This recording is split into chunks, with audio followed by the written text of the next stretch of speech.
ఒకసారి చేతులెత్తి గట్టిగా స్తోత్రం చెప్పండి. నిద్ర వస్తుందన్న వాళ్ళందరూ చెప్పండి.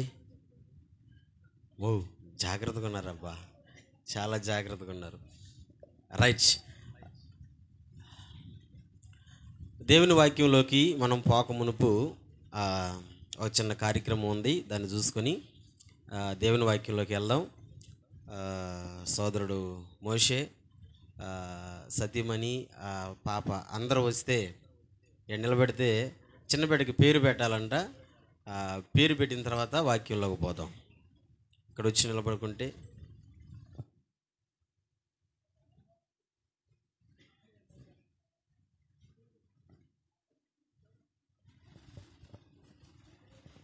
ఆయనేడా ఇంకొక ఆయన రామమా బా ఎటు తిరిగి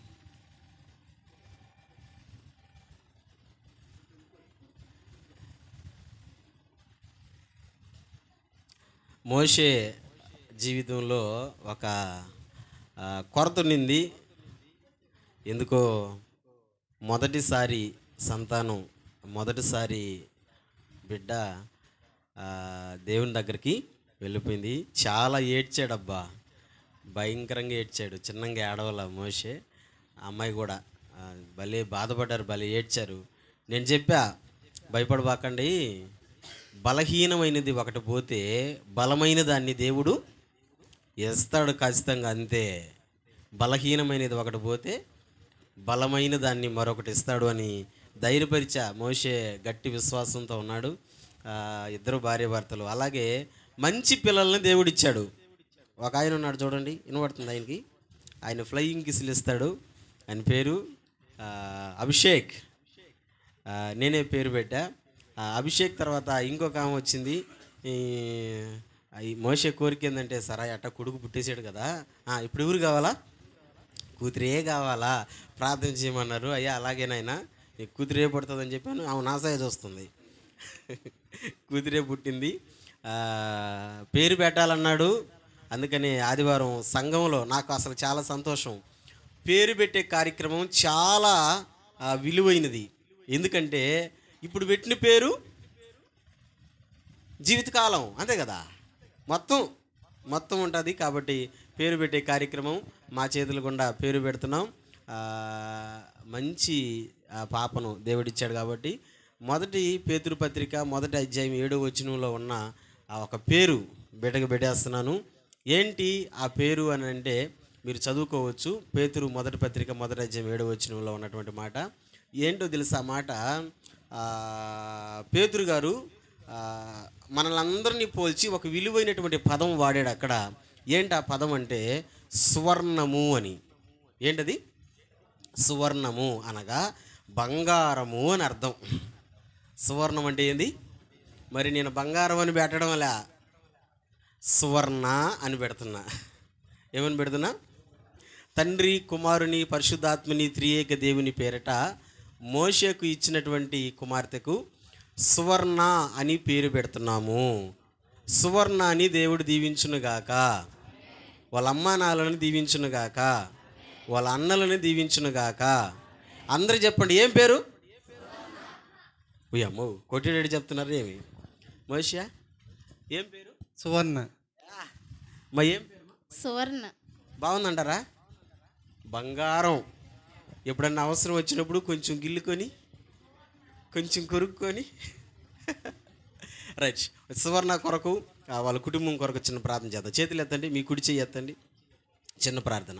పరిశుద్ధుడైన నా తండ్రి, పరమపిత, నీకు స్తోత్రం చెల్లిస్తున్నాను. ఈ ఉదయకాల సమయం ముందు నీ మందిరంలో చేరు ప్రభా, చిన్న బిడ్డకి పేరు పెట్టాము సువర్ణ అని. తండ్రి దీవించండి, బలపరచండి. నీ బిడ్డ జీవితం అంతా సువర్ణముగానే ఉండాలా, తల్లిదండ్రులకు లోబడాలా, సంఘంలో నైనా ఎదగాలి, ఫలించాలి. అటువంటి మంచి భాగ్యం దయచేయండి ప్రభా. మోషే కుటుంబాన్ని దీవించండి. ఇచ్చిన కుమారుడు, ఇచ్చిన భార్య, చేస్తున్న పనిపాట్లు అన్ని విషయాల్లో మెండైన నీ కృపను కనికరాన్ని తోడుగా ఉంచి దీవించి బలపరచమని మా ప్రభు అయిన యేసే నామములో ఈ మనవుల్ని సన్నిధిలో పెట్టి అడిగి పొందుకొని ఉన్నాము తండ్రి, ఆమేన్. కూర్చున్నానా? చాలాసేపు నుంచి కూర్చో ఉన్నాం మనం కదా, అవునా కదా? ఇంకా లేపలేదు ఏమి అనుకుంటున్నారు? ఒకసారి లేచి నిలబడదాం. లీడ్ నాన్న, ఒకసారి అందరూ లేచి నిలబడండి. ఇంకాసేపు మనం కూర్చోవలసి వస్తుంది కదా. కాబట్టి అందరూ అందరూ చిన్నంగా లేయండి. కాళ్ళు తిమ్మిరులు పట్టాయేమో, చిన్నంగా లేయండి. వెనక్కుడు వాళ్ళు కూడా లేనిమా ఇంకా తిరగకూడదు. పాటలు పాడేదాకా మీరు తిరగతా ఉంటే నేను గమ్ముగున్నాను కదా చూస్తా. ఇంక తిరగకూడదు. ఫోన్లు కూడా స్విచ్ ఆఫ్ చేసి పెట్టండి. సైలెన్స్లు, వైబ్రేషన్లు ఏం బల్లా, ఫోన్లు కూడా స్విచ్ ఆఫ్ చేసి పెట్టండి. అందరం నిలబడుకొని వాయిద్యాలు ఏం బాకుండా, ఏమీ లేకుండా ఒక చిన్న పల్లవి, ఒక చిన్న చరణం పాడదాం. స్వరం ఎత్తండి, చప్పట్లు కూడా వద్దు, ఓన్లీ స్వరం. గొంతెత్తండి అందరం కలిసి. ఎన్ని తలిచినా ఏది అడిగినా అనేటువంటి పాట మొదటి వచనాన్ని, మొదటి పల్లవిని మనం పాడుకుంటూ ప్రభువుని స్తుతిద్దాం గట్టిగా అందరము కలిసి. ఎన్ని తలచినా ఏది అడిగినా జరిగేది నీ చిత్తమే ప్రభువా, జరిగేది. అందరూ గట్టిగా. ఎన్ని తలచినా జరిగేది నీ చిత్తమే ప్రభువా, జరిగేది. నీ వాక్కుకై వేచియుంటిమి,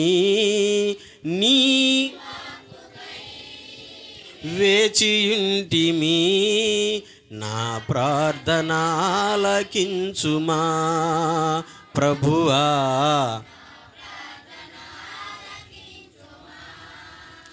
నీ తోడు లేక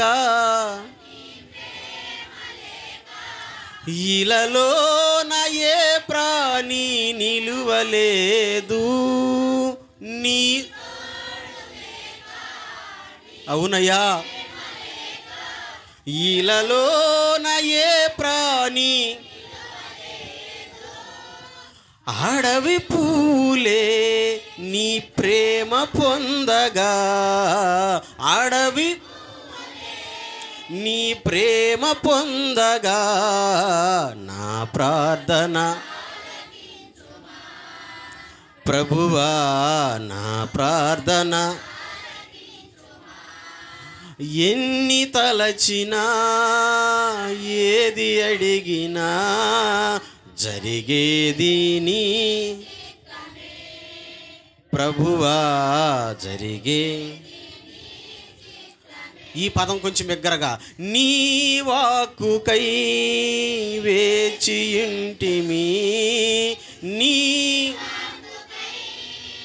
వేచియుంటిమి, నా ప్రార్థన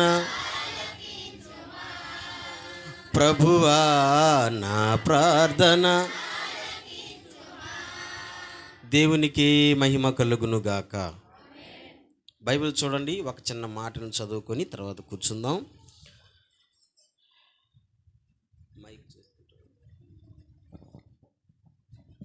అపోస్తలుడైన పౌలు గారు కొరింథీయులకు రాసిన 2వ పత్రిక.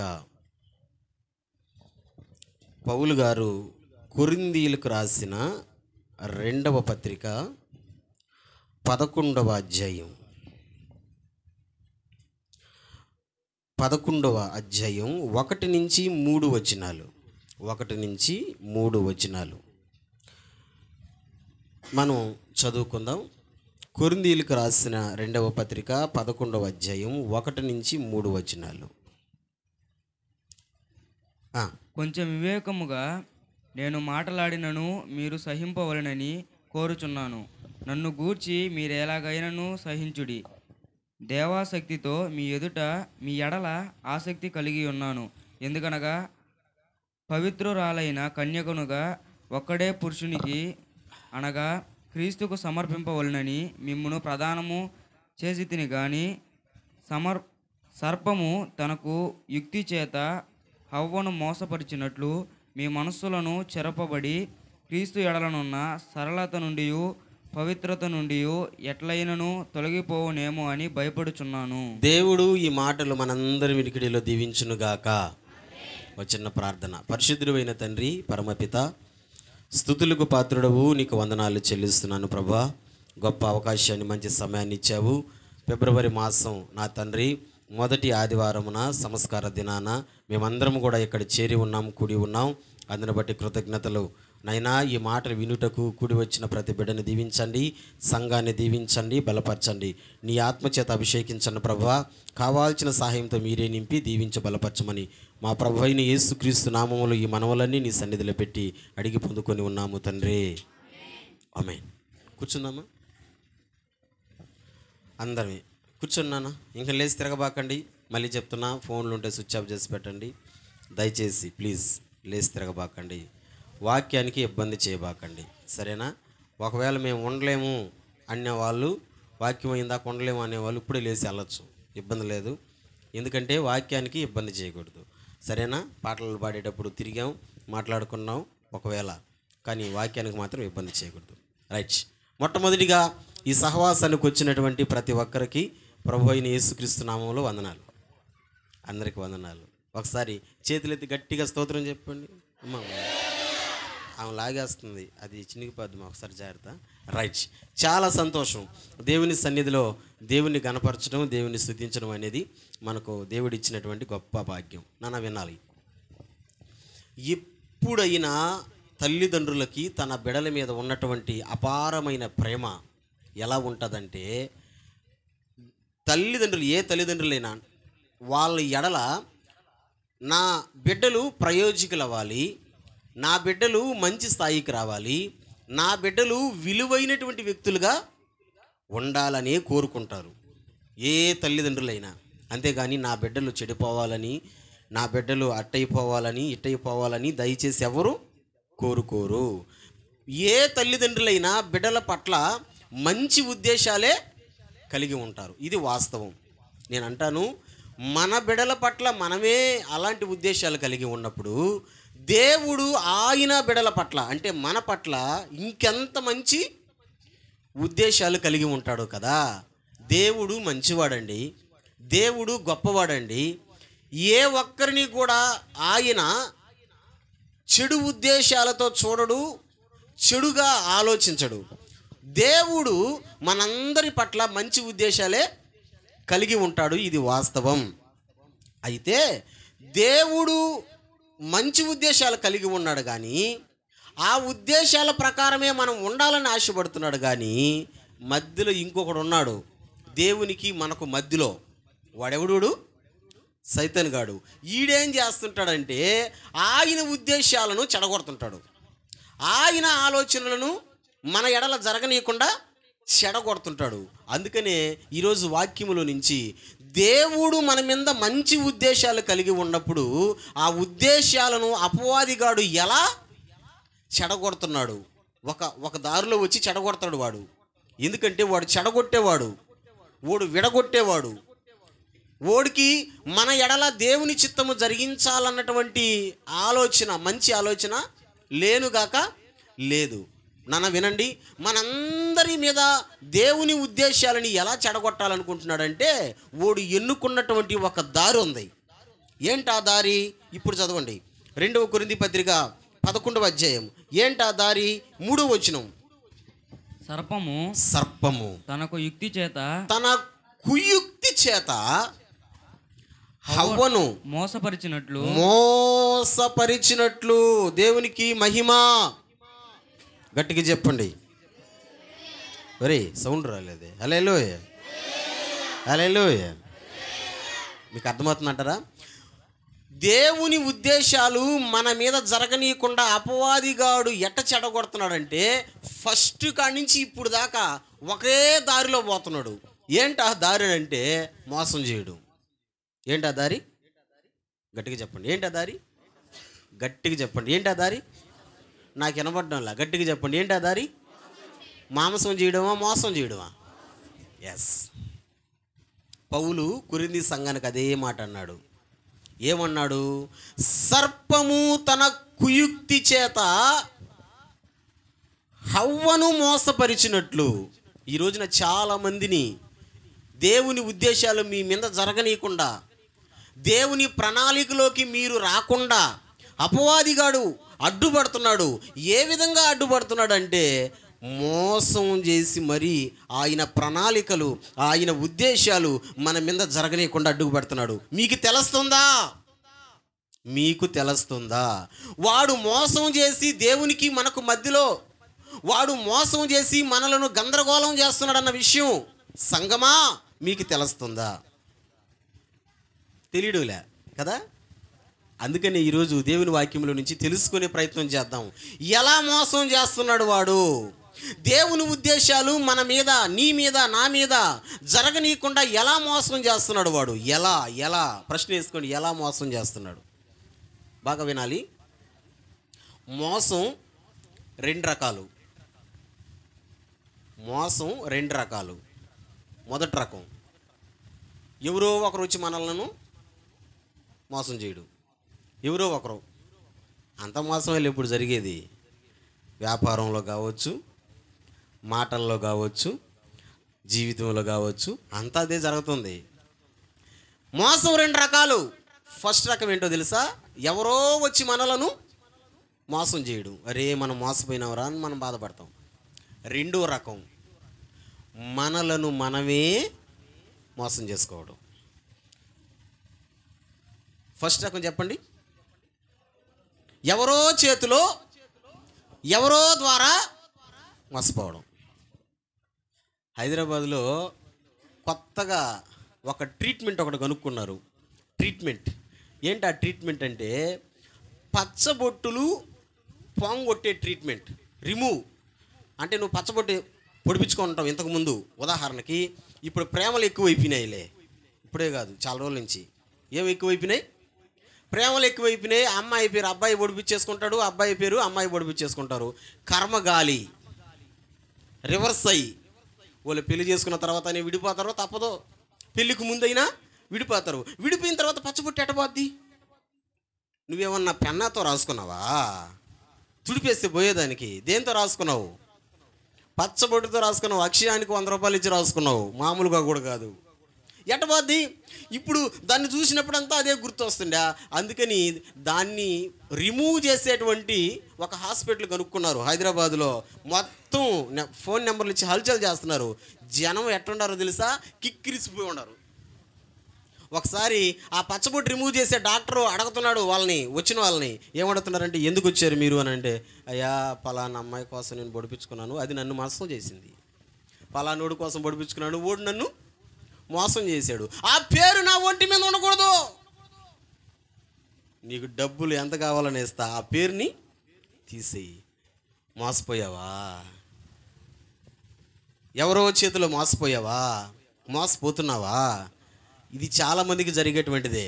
దీని గురించి నేను ఈరోజు మాట్లాడడానికి ఇష్టపడడం వల్ల, ఒకరి ద్వారా మోసపోతున్నావు అంటే నువ్వు బలహీనుడు కాబట్టే, నువ్వు బలహీనమైన దానివి కాబట్టి నువ్వు మోసపోయావు. అదే బలవంతుడిని ఎవరైనా మోసం చేయగలరా? ఓ ఉన్నారా? బలవంతుణ్ణి ఎవరైనా మోసం చేయగలరా? ఎవరిని మోసం చేస్తారు? స్తోత్రం. ఆదాముని మోసం చేసిందా అపవాది? హవ్వను మోసం చేసిందా? ఓయ్ ఏంది మీరా? ఆదామునా మోసం చేసింది? అవ్వనా? అవ్వను మోసం చేసింది. ఎందుకని? అవ్వ బలహీనమైనది. సూపర్. అవ్వ అంటే ఎవరు? ఆడ మనిషా మగ మనిషా? నిజంగానే బలహీనులు. కొంచెం పొగిడేరంటే అయ్యా, కొంచెం కానీ పొగిడేరంటే వీళ్ళని ఎట్ట ఉబ్బుతారో తెలుసా?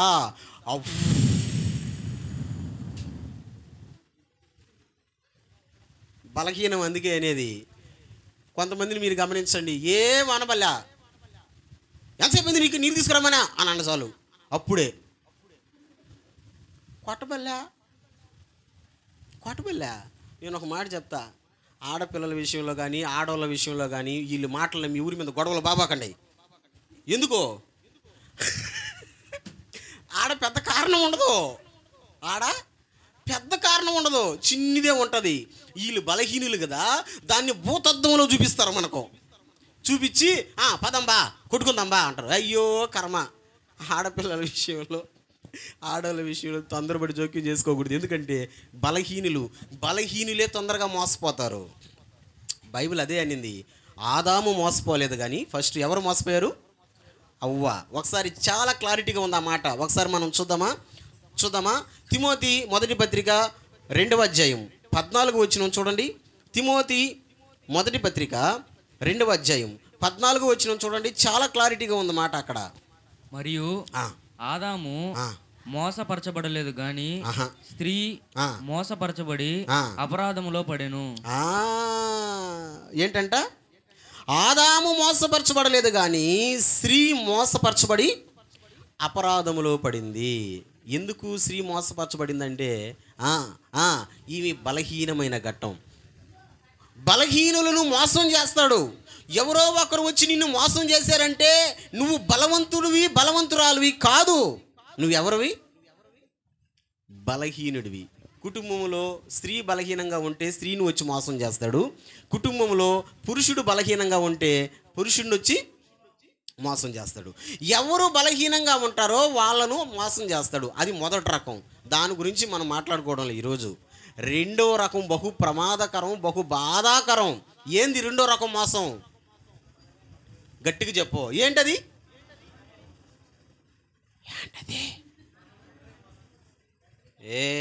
అప్పుడే ఆకలి అవుతుంది అట్ట.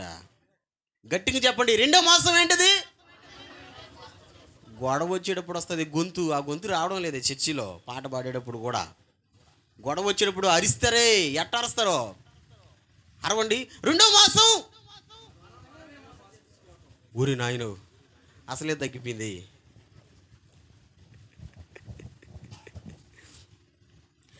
దేవుడి దయ వల్ల ఒక ఛార్జింగ్ బండి ఒకటి కొన్నాం. ఛార్జింగ్ బండి. మీరు తిరుగుతున్నాగా పెట్రోల్ పోయలేక మా పాస్టమ్మ నేను ఇద్దరే ఎక్కాం. గూడూరు నుంచి బైపాస్ దాటాం. తిప్పుతుంటే పోవడం లేదు, గుమ్ముగా ఆగిపోతుంది. ఫోన్ చేసాం షోరూమ్ వాడికి, అయ్యా ఈ బండి తిప్పుతుంటే, ఇప్పుడు తిప్పితే ఎట్ట ఏం చేయాలి? బండి పోవడం లేదు, ఆగిపోతుంది అని అంటే, అన్నా దాంతో ఎంత ఉన్నది ఛార్జింగ్ చూడు అంటే 2 పాయింట్లు చూపిస్తుంది. 2 పాయింట్లు ఉంది. 2 పాయింట్లు ఉంటే పోవాలన్నా. ఇంకొంచెం ముందర పోయేసరికి యాక్సలేటర్ ఇచ్చేసరికి అసలే ఆగిపోయింది. చూపించేదానికి 2 పాయింట్లు చూపిస్తుంది. అప్పుడు వాడికి ఫోన్ చేస్తే అప్పటికి 4-5 సార్లు చేస్తే వాడు అన్నాడు, అన్నా దాంతో నువ్వు లాగినా ముందరకు పోదనాది, ఎందుకంటే దాంతో ఏమైపోయింది, కొత్త బండి ఆటో గట్టుకుని లాక్కొచ్చిన. చూసే వాళ్ళంతా ఊరే డెలివరీ బండిరా. నేను అనుకున్న ఏందిరా ఈ కర్మ, డెలివరీ బండి కొత్త బండి కొని ఆటోతో లాక్కు వచ్చాను. ఎందుకంటే దాంతో ఏమైపోయింది, ఛార్జింగ్ అయిపోయింది. లాగితే పోద్దా? నాకు అట్ట అనిపిస్తుంది. మీరు కూడా ఛార్జింగ్ అయిపోయిందేమో, అరవండి అన్నా కానీ చెప్పండి అన్నా కానీ చెప్పడం లేదే అని. ఛార్జింగ్ ఉందలే, గట్టిగా చెప్పు. రెండవ రకమైన మోసం చాలా బాధాకరమైన మోసం, చాలా భయంకరమైన మోసం. ఏంటి ఆ రెండవ మోసం అంటే మనలను మనమే. ఇది కూడా సాతానుగాడు వేసిన ప్లాను, సాతానుడు వేసినటువంటి టెండర్ ఇది. కానీ మనకు అర్థం కావడం వల్ల మనలను మనమే మోసం చేసుకుంటున్నాం, మనకు అర్థం కావడం లేదు. అందుకని దేవుడు ఈ సంస్కార దినమును ఎట్ట మోసం చేసుకుంటున్నారో చెప్పురా బాబు అని అంటే నేను ఇక్కడ నిలబడుకున్నా. ఎట్ట మోసం చేసుకుంటున్నారు మనలను మనమే. నిన్ను నువ్వే మోసం చేసుకుంటున్నావు, నన్ను నేనే మోసం చేసుకుంటున్నా. ఎలా? నెంబర్ 1 ఎలా? నెంబర్ 1 చూడండి, మనందరికీ చాలా పరిచయమైనటువంటి మాట. సామెతల గ్రంథం 31వ అధ్యాయం మనందరికీ చాలా పరిచయమైనటువంటి మాట. సామెతల గ్రంథం 31వ అధ్యాయం 30వ వచనం చూద్దామా. మనందరికీ చాలా పరిచయమైనటువంటి మాట. అందము చదువు. అందము మోసకరము, సౌందర్యము వ్యర్థము, యెహోవా యందు భయభక్తులు కలిగిన స్త్రీ కొనియాడబడును. మొదటి లైన్ నేను చదువుతాను, నాతో పాటు మీరు కూడా చెప్పండి. మొదటి లైన్ నేను చదువుతున్నాను, నాతో పాటు చెప్పండి. అందము మోసకరము. ఇంకొకసారి గట్టిగా చెప్పండి. అందము మోసకరము. ఇప్పుడు మీరే చెప్పండి. చీలికలు పీలికలుగా చెప్పకుండా ఒకేసారి చెప్పండి. ఒకేసారి రెడీ స్టార్ట్. ఎట్ట మోసం చేసుకుంటున్నావు మనల్ని మనమే? నీకు తెలియడులే, అందాన్ని చూసి మోసపోతున్నావు. నీకు తెలియడం లేదబ్బా, నీకు అర్థం కావడం లేదు, నిన్ను నువ్వే మోసం చేసుకుంటున్నావు, మోసపోతున్నావు. రేపు ఒక రోజు ఆ మోసానికి తగినటువంటి ఏడుపు నీ కన్నీళ్ళలో కనబడుతుంది. రేపు ఒక రోజు ఆ మోసానికి తగినటువంటి ప్రతిఫలం నువ్వు అనుభవించేటప్పుడు నిన్ను చూసిన పక్కన వాళ్ళు నవ్వుతారు. అహే, పలానా రోజు ఆ విధంగా మాట్లాడావు, పలానా రోజు ఆ విధంగా ఉన్నావు, పలానా రోజు ఆ విధంగా చేసావు. బిడ్డా, సాతానుగాడు టెండర్ నీకు అర్థం కావడం వల్ల అందాన్ని చూపించి నిన్ను నువ్వే మోసం చేసేటట్టు చేస్తాడు. ఎవరికి చెప్పాకండి మాట, ఇప్పుడు చెప్పే మాట ఎవరికి చెప్పాకండి, చెప్పాకని చెప్పేస్తారట. అయ్యా, నువ్వు వీడియో రికార్డింగ్ చేసి యూట్యూబ్లో పెట్టినప్పుడు అందరికి వెళ్ళిపోయా చెప్పాకంటే అట్ట అని. మా మేనమామ ఒక మామ ఉన్నాడు, మీకు అందరూ తెలుసు. ముద్దుగా ఆయనే పేరు పెట్టుకున్నాడు కర్రిపంతులు అని. అంటే నల్లంగా ఉంటాడు, కర్రిపంతులు అని పేరు పెట్టుకున్నాడు. చాలా బాగుంది ఆ పేరుకి. మేము కూడా కర్రిపంతులని ఎగతాళి చేసేవాళ్ళమి. మా కర్రిపంతులు ఎర్రపంతులు అయిపోన్నాడు ఇప్పుడు. నిన్ను చూస్తే ఏదేదో రుద్దేసి ఏదేదో చేసేసి ఏంది ఏడ నుంచి ఇదంతా నలిపే, కలర్ లేదు. ఏడ నుంచి చిన్న కలరా ఎర్రంగా పండిపోయి ఉన్నాడు. నేను మా అక్క ముందరే అన్నా, బావా ఏంది కథ, పెళ్ళి కాక ముందు ఉండాల్సిన పిచ్చిది. ఏ పిచ్చి? అందంగా కనబడాలా అనే పిచ్చి ఎప్పుడు ఉంటుంది చెప్పండి? ఎప్పుడు ఉండాలా? పెళ్ళి అయిపోయిన తర్వాత అవసరం లే ఇంకా. ఎందుకంటే ఆల్రెడీ ఒకరు వచ్చి ఇంట్లోకి వచ్చేసింది. ఏది ఇంట్లోకి ఒకటి రాలా? ఏందది? ఇంక అవసరం లేదు. మరి నువ్వెందుకు ఇప్పుడు ఎర్రగా తయారైనావు అంటే, కందిపోతున్నాడు మా జాన్ అంటున్నాడు, బాబా చూడు బాబా ఎంత ఎర్రంగా ఉన్నాడో, ఎంత ఎర్రంగా ఉన్నాడో. నేను ఎందుకు చెప్తున్నానంటే, నాన్న నీవు అందంగా కనిపించాలని అనుకుంటున్నావంటే అందము ద్వారా నిన్ను అపవాది మోసం చేయాలని టెండర్ వేస్తున్నాడు.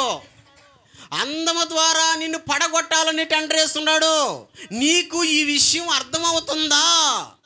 చాలామంది దేవుని బిడ్డలకు అర్థం కావడం వల్ల, ఏంట్రా ఎందుకు నీకు ఇంత అందం పిచ్చి, రాత్రంతా పూసుకొని పడుకో ఉంటారు రాత్రంతా. ఎందుకని? ఉదయానికి బైబిల్ అంటుంది, నేనలా అందము రియాలిటీగా ఉండు, నేను ఎలాగున్నానో అలాగే ఉండాలా, అంతే కదా?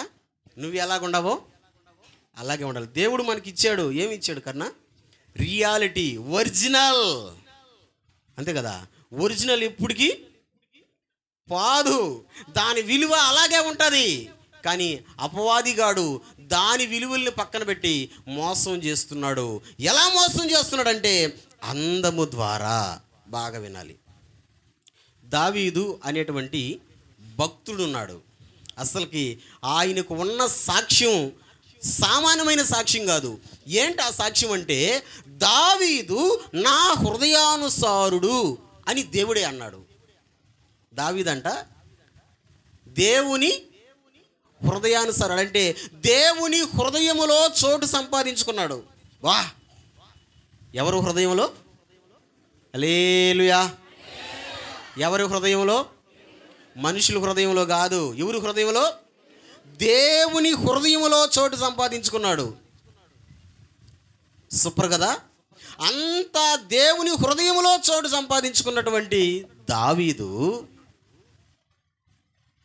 వాడికి కూడా చేసింది టెండరు. అపవాది టెండరు. ఏమి టెండరు అంటే మోసం చేస్తారని చెప్పారు కదా. ఏం వేసింది టెండరు? అందము అనే టెండర్ వేసింది. ఇప్పుడు చెప్పండి, బైబిల్ తెలిసిన వాళ్ళ, వాక్యం తెలిసిన వాళ్ళు చెప్పండి, అందము ద్వారా దావీదు మోసపోయాడా, మోసపోలేదా? మాట్లాడు. అందము ద్వారా దావీదు మోసపోయాడా, మోసపోలేదా? మోసపోయాడు అన్న వాళ్ళందరూ స్తోత్రం చెప్పండి. నీ చెయ్యి లేదు, నీ గొంతు లేదంటే మోసపోలేదని అర్థం. నేనేమన్నాను? మోసపోయినాడా లేదా అన్నాడు. మోసపోయాడు అన్న వాళ్ళందరూ స్తోత్రం చెప్పండి. ఎస్, మోసపోయాడు. మోసపోయాడు దేని ద్వారా? చూడండి బైబిల్లో ఆ మాట చూద్దాం. సమూయేలు 2వ గ్రంథం 11వ అధ్యాయం. సమూయేలు 2వ గ్రంథం 11వ అధ్యాయం మొదటి వచనాన్ని చూద్దామా? 1-2 వచనాలు చూస్తే మనకు బాగా క్లారిటీగా అర్థమవుతుంది. వసంత కాలమున, లేకపోతే 2-3 చూద్దాం. 2-3, 2 వచనం 3 వచనం. ఒకానొక దినమున ప్రొద్దుగుంకు వేళ దావీదు పడక మీద నుండి లేచి రాజనగరి మిద్దె మీద నడుచుచు పైనుండి చూచుచుండగా స్నానము చేయు ఒక స్త్రీ కనబడెను. ఆమె బహు సౌందర్యవతి అయి ఉండుట చూచి చాలు చాలు చాలు చాలు చాలు. దావీదంట సాయంత్రం లేచాడంట పడక మీద నుంచి. ఎప్పుడు లేచాడంట? అసలు ఎప్పుడు లేయాలి పడక మీద నుంచి? కానీ మనోడు ఎప్పుడు లేచాడు? ఆడ యుద్ధం జరుగుతుంటే శుభ్రంగా ఇంట్లో పడుకొని నిద్రపోయి ఎప్పుడు లేచాడు? సాయంత్రం లేచి మిద్ది మీద వాకింగ్ చేస్తున్నాడంట. వాకింగ్ చేస్తుంటే ఆ పక్కనే ఒక ఆమె స్నానం చేస్తుంది. ఆమె పేరు బత్షెబ. ఊరియా అనేటువంటి ఒక వ్యక్తి భార్య బత్షెబ స్నానం చేస్తుంది. స్నానం చేస్తున్న స్త్రీని అయ్యగారు పై నుంచి చూశాడు. మన బాత్రూములు భలే ఉంటాయి కదా. మన బాత్రూములు ఎలాగుంటాయి? బాత్రూములు చుట్టూరు రౌండప్ చేస్తాం, పైన వదిలేస్తాం. మన బాత్రూములు అవును కదా. అంటే మన ఆలోచన ఏంటంటే కింద ఉన్నవులు కవర్ అయితే చాలులే, పైనుంచి పైనుంచే చూసింది మనోడు. పాప మావేమో చుట్టూరు చుట్టుకునింది, పైన వదిలేసరికి పైనుంచి చూశాడంట. చూస్తే దావీదు కంటికి అమ్మాయి కాదు ఆంటీ. అమ్మాయి అనుకున్నారు, అమ్మాయి కాదు ఆంటీ. పెళ్ళైనాక బత్షెబ ఒకటి భార్యగా ఎట్టుందంట కంటికి. చూడండి 2వ వచనం, ఎట్టుందంట కంటికి? ఒకానొక దినమున ప్రొద్దుగుంకు వేళ దావీదు పడక మీద నుండి లేచి రాజనగర మిద్దె మీద నడుచుచు పైనుండి చూచుచుండగా స్నానము చేయ ఒక స్త్రీ కనబడెను. ఆమె బహు సౌందర్యవతి. అది చూడటం ఎట్లుండదంట? బహు రాజీనా. రాణులు లేరా? ఒకరా ఇద్దరా? బొచ్చెబోల్డ్ మంది. ఊళ్ళలో కనబడలేదంట అందం, సౌందర్యం ఊళ్ళో కనబడలేదంట. ఎవరిలో కనబడింది? బత్షెబలో కనబడుతుంది, ఒకటి భార్యలో కనబడుతుంది. అర్థం కావడం వల్ల దావీదుకి ఏ రూట్లో పోతున్నాడో అర్థం కావడం వల్ల, సాతానుడు ఎలా మోసం చేస్తున్నాడో అర్థం కావడం వల్ల, సాతాను యొక్క టెండర్ అర్థం కావడం వల్ల, కానీ దేవుని హృదయంలో చోటు సంపాదించుకున్నాడు దావీదు. కానీ ఆయనకు అర్థం కావడం వల్ల టెండర్ పెట్టేసింది. సౌందర్యవతిగా ఉండుట చూచి పిలవనంపించాడు, ఆమెతో పాపం చేశాడు. ఆమె ద్వారా మొగుడిని చంపేశాడు. పాపం ఒకటి తప్పు, ఆమె భర్తను చంపడం ఇంకొక తప్పు. దేవుడు ఒప్పుకుంటాడా? ఒప్పుకోడు. ఆమెకు దావీదుకు పుట్టిన బిడ్డని చంపేశాడు. చచ్చిపోయింది ఆ బిడ్డ. తర్వాతలే సొలొమోను పుట్టాడు. బిడ్డ చనిపోయింది. 7 రోజులు ఉపవాసం ఉండి ప్రార్థన చేశాడు. కానీ దేవుడు ఆ ప్రార్థన వినలా. ఎందుకు వినలేదంటే పాపము చేసావుగా. నీవు పాపము చేసినటువంటి దానిని బట్టి దేవుడు ఆ ప్రార్థన, బైబిల్లో అద్భుతమైన ఒక మాట ఉంటుంది, దేవుడు పాపుల మనవి ఆలకింపడు. నువ్వు అరిసి మైకలు పెట్టుకున్నరువు, నోరు కొట్టుకున్నరువు, గుండెలు బాదుకున్నరువు, పాపుల మనవి దేవుడు ఆలకింపడు. పాపము చేసినందువల్ల దావీదు మనవిని దేవుడు ఆలకించలేదు. బిడ్డా, మచ్చలేనివాడురా దావీదు, మచ్చలేనివాడురా దావీదు. కానీ మచ్చ పడిపోయింది, వేసేసింది మచ్చ. కొంతమందిని మీరు గమనించండి, అయ్యో బిడ్డ బంగారట బిడ్డ, ఎందుకు కొంచెంలో మచ్చనెత్తినా వేసేసుకునింది. మచ్చ పడిందంటే రెండోసారి పోదు. నేను అంటాను, ఇందాక చెప్పాను కదా, పచ్చబొట్టునైనా తీసేసుకోవచ్చు, కానీ జీవితం మీద మచ్చబడితే ఆ పిల్ల చిన్నది కాదు అన్నారంటే అయిపోయింది నీ సీను. ఓడా చిన్నటోడు కాదు అన్నాడంటే అయిపోయింది. వేసేసారు మచ్చ నీకో, వేసారు మచ్చ నీకో. మచ్చపడకూడదు. అదే నా పిల్లల్ని కోరుకుంటా, మా సంఘస్థులను కోరుకుంటా, యవనస్తులను కోరుకుంటా, మచ్చలేని వాళ్ళంగా మనం అందరము ఉందుముగాక. అటువంటి జీవితాన్ని దేవుడు మన పిల్లలకు దయచేయును గాక. హల్లెలూయా. చెప్పు గట్టిగా హల్లెలూయా. ఏసింది టెండరు, దావీదు పడిపోయాడు. అందుకే నేను అంటున్నాను, మోసపోతున్నావేమో, అపవాది చేతిలో మోసగించబడుతున్నావేమో. నువ్వు స్త్రీవైతే పురుషుని చూపించి మోసం చేస్తాడు, నువ్వు పురుషుడివైతే స్త్రీని చూపించి మోసం చేస్తాడు. ఎలాంటి వాళ్ళని చూపించి మోసం చేస్తాడంటే అందాన్ని చూపించి మోసం చేస్తాడు. బైబిల్ అంటుంది అందము మోసకరము. ఇంకొక విషయం, చిన్న విషయం చెప్పనా? చెప్పచ్చో చెప్పకూడదో, తప్పైతే మన్నించండి. ఎక్కడ జరగనటువంటి దరిద్రం, ఎవ్వరూ చేయనటువంటి దరిద్రం ఒక దరిద్రం చేసి పెట్టారు. దాన్ని కూడా రాశారు బైబిల్లో. ఎందుకంటే అలాగా మనం ఉండకూడదని వాటిని చూపించి ఈ రోజున చాలామంది బైబిల్లో తప్పులు ఉన్నాయి, బైబిల్లో బూతులు ఉన్నాయి అని అంటున్నారు. బైబిల్లో తప్పులు ఉన్నాయి అంటే అది మనం చేయకూడదు అని దేవుడు రాయించి పెట్టాడన్న విషయం తెలియడం ఇలా. అటువంటి భయంకరమైన ఒక సంఘటన ఉంది, చెప్పనా? అన్న చెల్లెల్ని పాడు చేశాడు. ఎంత భయంకరం! అన్న ఎవరిని? అమ్మోను తామారుని పాడు చేశాడు. ఎందుకు పాడు చేశాడు తెలుసా? ఎందుకు పాడు చేయాలనిపించిందో తెలుసా? ఒకసారి ఆ చిన్న మాటను మనం చూసి ముందుకు వెళ్ళిపోదాం. ఒకసారి చూడండి, ఆ మాటను కూడా చూద్దాం. సమూయేలు 2వ గ్రంథం 13వ అధ్యాయం 1వ వచనం. సమూయేలు 2వ గ్రంథం 13వ అధ్యాయం 1వ వచనం చూద్దామా? తరువాత దావీదు కుమారుడగు అబ్షాలోమునకు తామారును అనొక సుందరీవతియగు సహోదరి ఉండగా దావీదు కుమారుడు అమ్మోను ఆమెను మోహించెను. ప్రేమించలా, మోహించాడు. ఎవరు? అన్న. ఎవరిని? చెల్లెల్ని. ఎందుకు? ఫస్ట్లో ఉంది చూడండి. దావీదు కుమారుడు అబ్షాలోమునకు తామారు అను ఒక చదువు తామారు అను ఒక సుందరవతియగు సహోదరి. సుందరవతి, అందమైన అమ్మాయి, అందమైన అమ్మాయి. బత్షెబ ఎట్ట కనబడింది దావీదు కంటికి? చెప్పరే, అందంగా కనబడింది కదా. అమ్మోను కంటికి తామారు ఎట్ట కనబడుతుంది? అందంగా కనబడుతుంది. నేను అదే చెప్తున్నా. ఎందుకురా నీకు అందం మీద పిచ్చి? ఎందుకురా చెప్పు. ఈరోజు ఉంటుంది ఆ అందం, రేపు. నేను ఒక వీడియో ఒకటి చూసా, నాకు భలే హృదయానికి తాకింది ఆ వీడియో.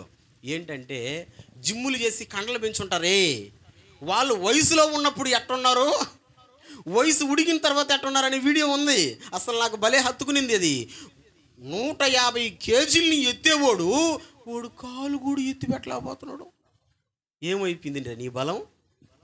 ఏమైపోయిందిరా నీ అందం? ఏమైపోయింది? అందము మోసకరము. నిన్ను నీ చేత అందము చూపించి లేదా అందము ద్వారా నిన్ను అపవాది మోసం చేస్తున్నాడన్న సంగతి ఈరోజు మంది చాలా మందికి తెలియడం లేదు. ఇదే ట్రాప్లో పడిపోతున్నారు. ఇది అపవాదిగాడు వేస్తున్నటువంటి మోసం, చేస్తున్నటువంటి మోసం. గుర్తెరగండి. దేవుని ప్రణాళిక నీ మీద జరగనీయకుండా, దేవుని యొక్క ఆలోచన నీ మీద జరగనీయకుండా, దేవుని ఉద్దేశాలు నీ జీవితంలో జరగనీయకుండా అపవాదిగాడు మధ్యలో అడ్డుపడి ఆ ఉద్దేశాలను పక్కకు రూటు మారుస్తున్నాడు. నీ ద్వారానే రూటు మారుస్తున్నాడు. పక్కన ఎవరు నీకు చెప్పడం వల్ల నువ్వే తెలుసుకుంటున్నావు. ఎలా తెలుసుకుంటున్నావు? ఎలా అంటే అందము ద్వారా. గుర్తుపెట్టుకో, ఇకనైనా గుర్తుపెట్టుకో. అపవాది వేస్తున్న ప్లాన్ నిన్ను నువ్వే మోసం చేసుకునేటట్టు చేస్తున్న ప్లాన్. ఎట్టా ప్లాన్ అంటారు? అందము ద్వారా. చెప్పండి ఎట్టా? రెండో దానికి వెళ్ళిపోతున్నా నేను. రెండవ దానికి వెళ్ళిపోతున్నా. ఎలా మోసం చేస్తున్నాడు చూడండి. కొరింథీ మొదటి పత్రిక 3వ అధ్యాయం 18వ వచనం చూడండి. రెండవది ఎలా మోసం చేస్తున్నాడు. కొరింథీ మొదటి పత్రిక 3వ అధ్యాయం 18వ వచనం చూడండి. ఎవడును తన్ను తాను మోసపరచుకొనకూడదు. మీలో ఎవడైనను ఈ లోకమందు తాను జ్ఞానిని అనుకొనిన ఎడల జ్ఞాని అగినట్టు వెర్రివాడు కావాలను. బాబా స్టార్టింగ్లో ఉంది చూడండి. ఎవడును తన్ను తాను మోసపరచుకొనకూడదు అంటే ఎవరు కూడా వాళ్ళని వాళ్ళే మోసం చేసుకోకూడదు. ఎట్ట మోసం చేసుకోకూడదు, ఎలా మోసం చేసుకుంటున్నారు? ఒక చిన్న ఉదాహరణ చెప్పాడు చూడండి. మీలో ఎవడైనను ఈ లోకమందు తాను జ్ఞానినని అనుకొనిన ఎడలా, ఎట్ట తాను జ్ఞానినని అట్ట మోసం చేసుకుంటున్నారు. రెండో తెగ, అపవాదిగాడు మోసం చేసేటువంటి రెండో దారి ఏంటా దారి అంటే, కొంతమందికి ఫీలింగ్ ఉంటుంది, నాకంటే జ్ఞాని లేడు, నాకంటే తెలిసినోడు లేడు, నాకంటే వీరుడు లేడు, నాకంటే శూరుడు లేడు. ఏంది ఇదన్నీ? ఏంది అన్నీ? ఒకసారి వీడియో చేసి పెట్టా నేను, మీరు చూస్తున్నారా లేదా నా వీడియోలు తెలీదు. ఇంతకు ముందు రాజులు రాజ్యాలు ఉన్నాయి కదా, వాళ్ళందరూ ఏమైపోయారు అని పెట్టా షార్ట్ వీడియో. ఎవరైనా చూసిన వాళ్ళు చెప్పండి. ఎవరు చూడాల? ఎందుకు చూస్తారా? జబర్దస్త్ అయితే చూస్తారు, ఇంకోటి అయితే చూస్తారు, ఇంకోటి అయితే చూస్తారు. వాకింగ్ కదా, చూడరు. చూసినా లైక్లు కొట్టరు, సబ్స్క్రైబర్ చేయరు. ఎందుకు చేయాలి వీడికి? హ్యాపీ అండి, మీ ఇష్టం. నేను వీడియో చేసి పెట్టా, కావాలంటే లింక్ పెడతా, చూడొచ్చు. ఇంతకుముందు రాజులు రాజ్యాలు ఉన్నారు కదా, ఈ రాజులు రాజ్యాలన్నీ అడగపోయినాయి అంటే అంతరించుకుపోయినాయి. ఎందుకు అంతరించుకుపోయినాయో తెలుసా? రాజు వస్తూ ఉంటే రాజు పక్కన అట్ట కొంతమంది ఇట్ట కొంతమంది, ఉదాహరణకి ఒకరొకరు అనుకోండి, ఇద్దరిద్దరు అనుకోండి, నిలబడుకొని వచ్చే రాజుని రాజాతిరాజ, రాజమార్గాండ, రాజగంభీర, ఇంకా చెప్పండి, నాకు ఇంకేం అర్థం కావడాల, ఏదో పొగిడి పొగిడి పొగిడి మన రాజు వస్తున్నారహో అంటుంటే ఓళ్ళు ఇట్ట ఉండే ఛాతి కూడా ఇట్టొచ్చుంటుంది. ఎందుకు? వస్తున్నాడు రా రాజా. యాంది?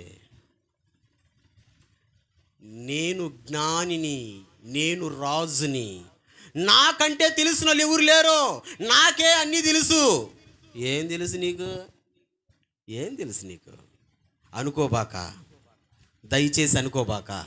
ఎవరు అనుకోకూడదు. నాకే చెప్పండి అన్నీ తెలుసు అని అనుకోబాక. నేను జ్ఞానిని అని అనుకోబాక. నాకెవరు ఇంకొకరు చెప్పేదని అనుకోబాక.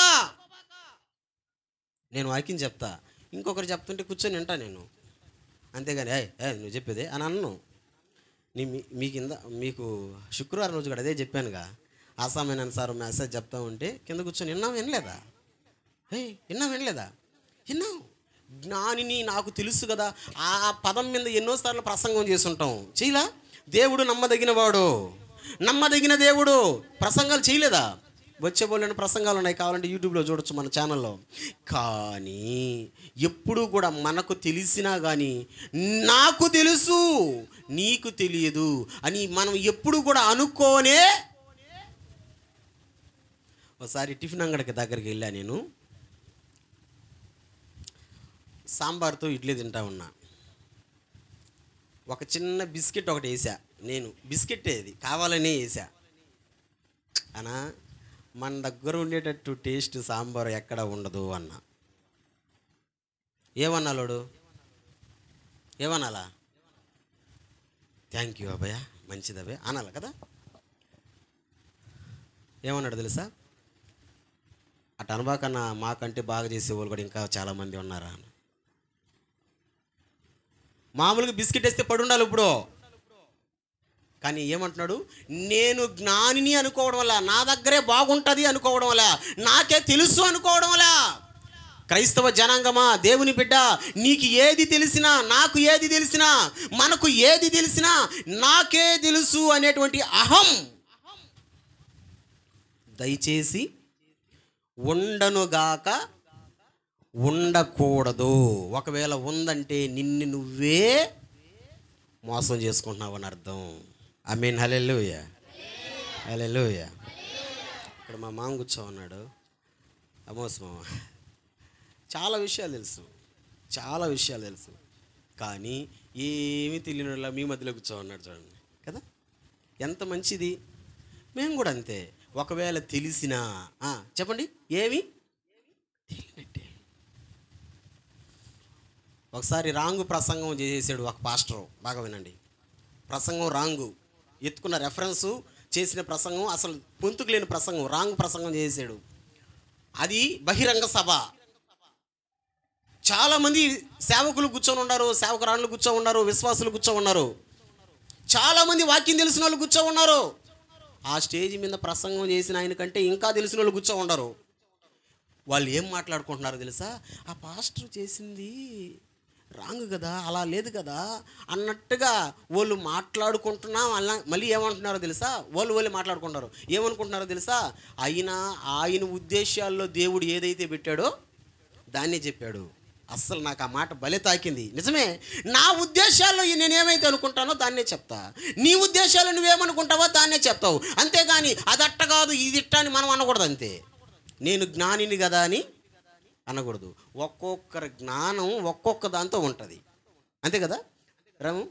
జయరాజ్ క్షమించ, నాకు రావడం లేదే, 1,00,000 సార్లైనా రాస్తా ఆ పేరుని వచ్చేదానికి. ఈయన ఫ్యాక్టరీలో పనిచేస్తాడు, నన్ను ఆడబెట్టి పని చేయబట్టి చేస్తానా? చచ్చినా చేయలేను. ఎందుకంటే దాంతో జ్ఞానం ఆయనకు ఉంది కదా, లేదా? అవునా కదా? మన మధ్యలో ఈయన ఉన్నాడు, గున్నయ్య, వ్యాపారం కింగు, నానెత్తిని చిప్పరకట్లు ఎత్తి అమ్ము అంటే నేను అమ్ముతానా? అమ్మను. అది నువ్వైతే అట్ట వేసి అమ్ముకొని వచ్చేస్తావు. ఎందుకంటే దాంతో నీకు జ్ఞానం ఉంది. అవునా కదా? చెప్పండి, అవునా కదా? మీలో ఎవరైనా కారు తోలే వాళ్ళు ఉన్నారు ఇక్కడ? ఉన్నారా? మీకు కారు ఇచ్చి తోలమంటే తోలుతారా? అది నాకు పట్టించు, అది మా వాడికి పట్టించు. ఎందుకంటే మాకు దాంతో జ్ఞానం ఉంది. అంటే ఒక్కొక్కరికి ఒక్కొక్క దాంతో జ్ఞానం ఉంటుంది.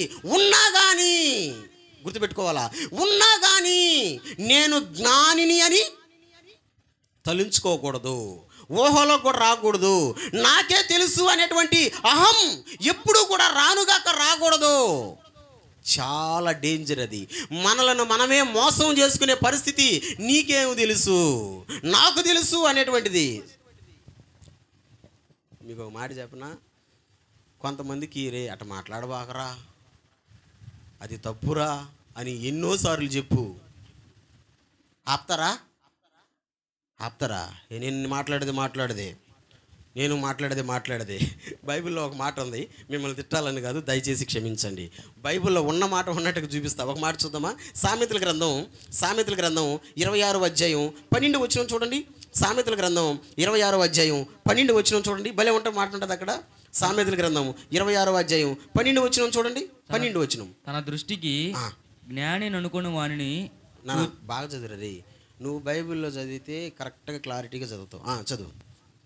తన దృష్టికి జ్ఞాని అనుకుని వానిని చూచితివా వానిని గుణపరచుట కంటే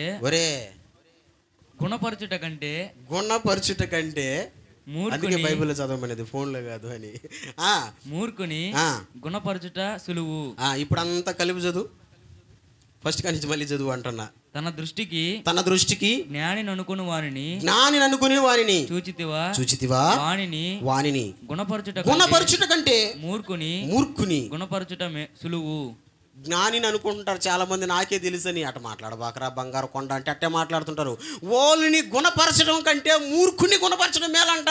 మూర్ఖుడన్నా తెలుసుకుంటాడు కానీ చెప్తే ఇలాంటి వాళ్ళు తెలుసుకోరు. ఎందుకంటే నాకే తెలుసు మొత్తం. ఏం తెలుసు నీకు? ఏదో ఒక సామెత ఒకటి ఉంది, నాకే తెలుసు అంటే నీకేం తెలుసు? నిమ్మకాయ పులుసు అని కదా. ఏం తెలుసు నీకు? జ్ఞానినని నాకే తెలుసు అని అనుకుంటున్నారా? లేదు. నేను అంటాను, ఎంతోమంది సేవకులు బైబిల్ చదువుతారు, బోధిస్తారు, ఎంతోమంది కదా, కానీ ఎవరికి కూడా నాకే అంతా తెలుసని అంటారు. నేనైతే అసలు చెప్పనమ్మా, నాకు తెలుసని చెప్పను. నిజంగానే దేవుని మందిరం బలిపీఠం మంది నాకు తెలుసు అని నేను చెప్పను. ఎందుకంటే నాకు తెలీదు. ఏం తెలుసు? ఇది మహాసముద్రం. ఆ సముద్రంలో మనకు తెలిసిందంత ఇసుక రేణువులో ఇసుక రేణువు అంత. అంతే. నువ్వు ఎంతైనా చదువు, నాకే తెలుసు అంతా తెలుసు అనేది అది జ్ఞానిని అనుకునేటువంటి భ్రమ. ఇలాగ కూడా మనలను మనమే మోసం చేసుకుంటున్నాం. మీకు ఒక మాట చెప్పనా నానా ఉన్న వాళ్ళందరూ స్తోత్రం చెప్పండి, గట్టిగా చెప్పండి, గట్టిగా చెప్పండి. ఈ లోకములో దేవుడు ఉన్నాడు, దెయ్యం కూడా ఉంది. ఉందంటారా? ఉంది. అంటే అపవాది కూడా ఉన్నాడా లేడా? వీడు యాడ్ నుంచి వచ్చాడమ్మా, అపవాది యాడ్ నుంచి వచ్చాడమ్మా, దేవుని దగ్గర నుంచి వచ్చాడు. ఎందుకు వచ్చాడు? ఎందుకు అంటే దేవుడే వాడిని అక్కడి నుంచి తోసేశాడు. ఎందుకు తోసేశాడు? ఎందుకు తోసేశాడంటే సేమ్ మాట, నేను జ్ఞానిని అని అనుకున్నాడు. అక్కడి నుంచి కిందకు తోసేశాడు. ఎవడ్రా నీవు జ్ఞాని? ఏం తెలుసు నీకు? ఎంత తెలుసు నీకు? దేవునితో సమానంగా ఉండే అర్హత నీకుందా? దేవునితో అంటే దేవునికి సమానంగా పోల్చుకుంటావా? బైబిల్లో చాలా చక్కగా మీరు ఈ మాటలను చూడొచ్చు. యెషయా గ్రంథం 14వ అధ్యాయంలో 12 వచ్చిన కానీ చదువుకుంటూ వస్తే చాలా చక్కగా యెషయా సాతానుని అడుగుతుంటాడు, తేజో నక్షత్రమా, వేకువ చుక్క, ఎక్కడి నుంచి పడ్డావు? ఎందుకు పడ్డావు అంటే అప్పుడు చెప్తుంటాడు, నీకు నీవే అనుకుంటివి కదా దేవునితో సమానంగా. దయచేసి గమనించండి, నీకు ఏమి తెలిసినా ఎంత తెలిసినా, నాకు ఏమి తెలిసినా ఎంత తెలిసినా నాకే తెలుసు అని నువ్వు అనుకుంటున్నావంటే సాతానుడు నిన్ను మోసం చేస్తున్నాడు. ఇది సత్యం. నమ్మిన వాళ్ళు స్తోత్రం చెప్పండి, నమ్మిన వాళ్ళే స్తోత్రం చెప్పండి. సాతానుడు ఎలా మోసం చేస్తున్నాడు చెప్పండి. నెంబర్ 1, ఎవరు మందం అంటున్నారా? నేను మందం గురించి ఆడ చెప్పానా? అందం ఏంటది? Beautiful, handsome. ఆ పదాలకు అర్థమే ఏంటది? అందం. జాగ్రత్త, మోసపోతున్నావు, నీకు నువ్వే మోసగించుకుంటున్నావు. అందం. నెంబర్ 2, తనకు తానే జ్ఞానిని, నాకే అంతా తెలుసు అనేటువంటి ఆ మాట, ఆ అహం అనేది మనకు రాకూడదు. ఒకవేళ వచ్చిందంటే మనలను మనమే. ఈ మూడవది కొంచెం కరుగ్గా ఉంటుంది. ఈ మూడవది ఏంది? మూడవది మనల్ని మనం ఎలా మోసం చేసుకుంటున్నాం. అపవాది ఎట్ట మోసం చేసుకునేటట్టు చేస్తున్నాడు మనల్ని మనం. చూడండి, చాలాసార్లు చదివే ఈ మాట మళ్ళీ చూద్దాం. యాకోబు పత్రిక 1వ అధ్యాయం చూడండి. యాకోబు పత్రిక 1వ అధ్యాయం 22వ వచనం చూద్దామా? 7 చూడాలా, 7 వినాలా, మళ్ళీ మాట్లాడుకుందరు ఇంటికి పోయా. యాకోబు పత్రిక 1వ అధ్యాయం 22వ వచనం తీసిన వాళ్ళు, మీరు వినువారు మాత్రమై ఉండి మిమ్మును మీరు మోసపరుచుకొనకుండా వాక్య ప్రకారము ప్రవర్తించు వారై ఉండుడి. మూడవది మనల్ని మనం ఎట్ట మోసం చేసుకుంటున్నామంట. చూడండి, యాకోబు పత్రిక 1వ అధ్యాయం 22వ వచనం, మీరు వినువారు మాత్రమై ఉండి మిమ్మును మీరు మోసపుచ్చుకొనకుండా. అంటే వినుమారు మాత్రమే, వినువారు మాత్రమే. మళ్ళీ చెప్తున్నాం మీకు అర్థమయ్యేదానికి, వినువారు మాత్రమే. మాత్ర కాదు, మాత్రమే అంటే అర్థమైంది అంతే, ఇంకా అంతకంటే ముందు. ఒకసారి బ్యాంకులో డబ్బులు వేయడానికి వెళ్తే రాసా, డిపాజిట్ ఫారం రాసి క్యాషియర్కి ఇచ్చా. రిటర్న్ ఇచ్చేసాడు దాన్ని. ఫుల్గా రాయి అన్నాడు. మళ్ళీ చూసా, ఫుల్గానే రాస్తున్నానే, నోట్లు ఎన్నో రాస్తున్నాను, క్యాష్ ఎంత ఇచ్చినా రాస్తున్నాను. ఏంటి అని అంటే రాసిన పక్కన ఓన్లీ అని రాయిలా. ఓన్లీ అంటే మనం రాసిన అంటే ఇంత డబ్బులను రాసిన తర్వాత లాస్ట్లో ఓన్లీ అంటే ఇంకంతేను, ఇంకంతకంటే లేదు అని అర్థం. ఓన్లీ అని రాయాల అంటే ఇంత మాత్రమే అని. నేను ఏం చేశానంటే ఓన్లీ అని రాయకుండా రాసేసరికి చెక్ రివర్స్ వచ్చింది. ఆ డిపాజిట్ ఫారం రివర్స్ ఇచ్చాడు. ఓహో అదే ఆ సంగతి అని ఓన్లీ అని రాస్తే అప్పుడు ముద్రకు దిచ్చేసాడు. ఆ పదానికి అంత పవర్ ఉందా? ఏ పదం? ONLEY, ఓన్లీ అంటే అర్థం మాత్రమే. బైబిల్లో యాకోబు కూడా అన్నాడు, వినువారు మాత్రమే. ఇంకా అవతలే, ఇంకా వాళ్ళు వింటారు అంతే, వాళ్ళు వింటారు అంతేను, ఇంకా అంతకంటే ఏం చేయరు. ఇన్నదాన్ని ఆచరించరు, ఇన్నదాన్ని జీవితంలోకి తీసుకురారు, ఇన్నదాన్ని పాటించరు. వినువారు మాత్రమే. నేనంటాను, ఎన్ని సంవత్సరాల నుంచి వాక్యాలు వింటున్నాం మనం? ఎన్ని సంవత్సరాల నుంచి వాక్యాలు వింటున్నాం మనం? ఎంతమంది పాస్టర్ల చేత వాక్యాలు వింటున్నాం మనం? ఎంతగా దేవుడు మనతో మాట్లాడుతున్నాడు, అయినా మారుతున్నామా? మార్పు వస్తుందా? తెలుసుకో అంటున్నాము, తెలుసుకుంటున్నారా? ఇలా చేయబాకండి అంటున్నాము, చేయకుండా ఉండారా? ఇలా చేయండి అంటున్నాము, దాన్ని చేస్తున్నారా? ఏంటి? ఎంత చెప్పినా సరే, ఎంత మాట్లాడినా సరే, వినువారు మాత్రమే. మేము వింటాం. శత్రువును ప్రేమించో తెలీదా? మీకు ఎవరికి తెలీదా? తెలిసిన వాళ్ళందరూ స్తోత్రం చెప్పండి, గట్టిగా చెప్పండి, సౌండ్ పెట్టండి. ఎవరికి తెలీదా? చేస్తారా? నీ శత్రువు నీ ముందర తీసుకొచ్చి నిలబెడతా, మాట్లాడతావా? ఎందుకు మాట్లాడతావు? ఒళ్ళు మంట నాకు అంటావు. విన్నావు అంతే, ఏం ప్రయోజనం? నువ్వు విని ఆ మాట ఏం ప్రయోజనం? బైబిల్ వాక్యము అదే అంటుంది. మనల్ని మనం ఎలా మోసం చేసుకుంటున్నామంటే వింటుంటున్నాం. ఏమంటున్నాం? నాకు కూడా నవీను వాక్యం చెప్తా ఒక మాట అన్నాడు, చాలా మంచి మాట. బల్ల తీసుకునేటప్పుడు ఎలా ఉండాలి, తీసుకోకముందు ఎలా ఉండాలి, ఏం చేయాలి? విన్నాం. యేసుని గురించి ప్రచారం చేయాలా? ఒక్కరోజు కాదు, బతికిన రోజులు చెప్పాలా. యేసయ్య గురించి ప్రచారం చేయాలా? బల్లలో చేయి ముంచే మనం చెప్పండి యేసయ్య గురించి ప్రచారం చేయాలా? అయోగ్యంగా తీసుకోకూడదు. అయోగ్యంగా అంటే అర్థం ఏంటంటే, అదే కడుపులో కోపాలు పెట్టుకొని, కుళ్ళులు పెట్టుకొని, నిన్ను పొడిచేస్తా, పొట్లో పేగులు తీసేస్తా అని అంటాం. అయోగ్యంగా ఉంటే బలలో చేయి ముంచకూడదు. ఎందుకంటే బలహీనులం అయిపోతాం కదా. ఏమైపోతాం? బలహీనులం అయిపోతాం. విన్నారు కదా? విన్నదాన్ని ఏం చేయాలా? పాటించాలా, దాన్ని చెయ్యాలా. ఆశా సారు మెసేజ్ చెప్తా ఒక మాట అన్నాడు, మహేష్కి నా 2 చేతులు ఎత్తి వందనాలు చెప్తున్నాను అన్నాడు. నాకు ఓయమ్మో నాకు అంత పెద్ద దండం పెట్టాడు అని. అంటే వాక్యం వింటారే కానీ దాన్ని చెయ్యరు. కానీ వాక్యం చెప్పినప్పుడు దాన్ని చేశాడు మహేష్. అమావాస్య ప్రార్థన కాస్త తీసుకొని వచ్చి కృతజ్ఞతాకూటంగా పెట్టేసాం అంతే. హల్లెలూయా, హల్లెలూయా. వినడం మాత్రమే నువ్వు ఆగిపోతే నువ్వు మోసం చేసుకుంటున్నావు. నువ్వు వినేసి వదిలేస్తున్నావు.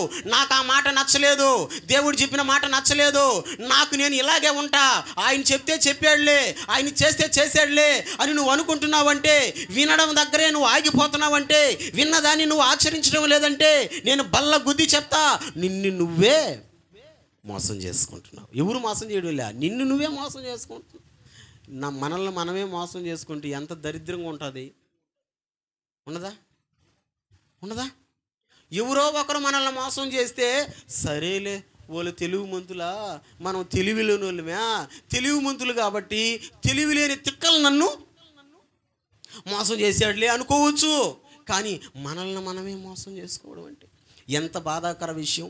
నిన్ను నువ్వు ఎందుకు మోసం చేసుకుంటున్నావు? అలా మోసం చేసుకునేటట్టు చేస్తున్నాడు సైతానుడు. అందుకనే పౌలు భక్తుల ద్వారా కొరింథీ సంఘానికి చెప్పిన మాట చెప్తున్నా, ఈ సంస్కార దినంలో అయినా మీరు ఈ విషయాలు తెలుసుకోవాలా. నిన్ను నువ్వు మనల్ని మనం మోసం చేసుకోకూడదు. మోసం ఎలా చేసుకుంటున్నావు చెప్పండి? నెంబర్ 1, గట్టిగా చెప్పండి, నెంబర్ 1, అందాన్ని చూసి, అందాన్ని చేసి, అందము ద్వారా మోసపోతున్నావు. నెంబర్ 2, అంతా నాకే తెలుసు అనుకోకూడదు, నాకు తెలిసినట్టే ఉండాలా, చెయ్యాలనుకోకూడదు. నేను జ్ఞానిని కదా అనుకున్నటువంటి వాడు ఆకాశం నుంచి కిందకి తోయబడ్డాడు. ఇది కూడా మనల్ని మనం మోసం చేసుకోవడం. నెంబర్ 3,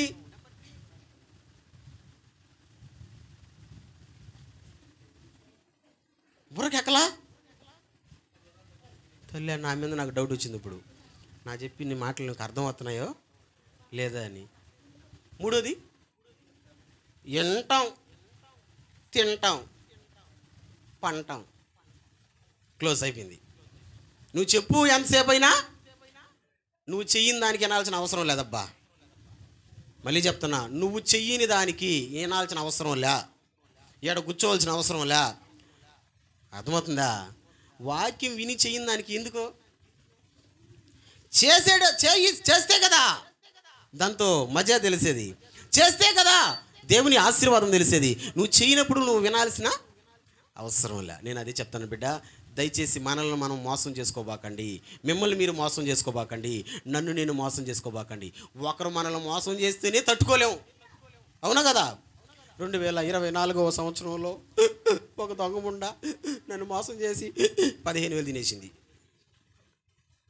నిజంగానే నన్ను మోసం చేసి దేవుని పేరు చెప్పి దేవుని మాటలు చెప్పి 15,000 తినేసింది. తర్వాత 76,000కి టెండర్ వేసింది. అంటే వీడి కాడి నుంచి ₹1,00,000 తినేయాలని ప్లాన్ వేసేసి రోజులు. ఆన్లైన్ మోసాలు అంటారుగా. నేను మళ్ళీ గేములు ఆడినాం. దేవుడి పేరు చెప్పి ఫేస్బుక్లో పరిచయం అయ్యి నా ద్వారా ₹1,00,000 తినాలనింది. నేను 15,000 కనుక్కున్నా. ఓయమ్మో ఇది, కానీ 15,000 పంపించేసిన. ఇంకా కలుక్కంట ఉంది ఆ మాట. ఎక్కడ? ఇక్కడేముంటుందా? గుండెకాయలో. పక్కనోడు మోసం చేస్తేనే తట్టుకోలేమే, మనల్ని మనం మోసపోతే ఇప్పుడు తెలియదు మీకు. నిన్ను నువ్వు మోసం చేసుకుంటావని ఇప్పుడు తెలీదు, కానీ తెలిసే రోజు ఒకరోజు వస్తుంది. వచ్చినప్పుడు తల బాదుకుంటావు, గుండెలు బాదుకుంటావు. కాబట్టి ఆ స్థితి రాకుండా ఉండాలంటే దేవుని యొక్క ఉద్దేశాలు, దేవుని యొక్క ప్రణాళికలు మన జీవితాల్లో నెరవేరాలి అని అనుకుంటే సాతానుడు ఎట్టా ప్రణాళికలు బాగుకొడుతున్నాడు, ఎట్టా ఉద్దేశాలు బాగుకొడుతున్నాడో తెలుసుకోండి. మనల్ని మనం మోసం చేసుకోకుండా జాగ్రత్త పడండి. దేవుని దీవెనలు పొందుకోండి. అటువంటి మహా గొప్ప కృప దేవుడు మనందరికి దయచేయునుగాక. ఆమేన్. తల్ల వంచండి, సాధ్యమైతే మోకరించండి, ప్రార్థన చేద్దాం. విన్న వాక్యాన్ని బట్టి మన మధ్యలో పాస్టర్ అమ్మ ప్రార్థనలో పెడతాం.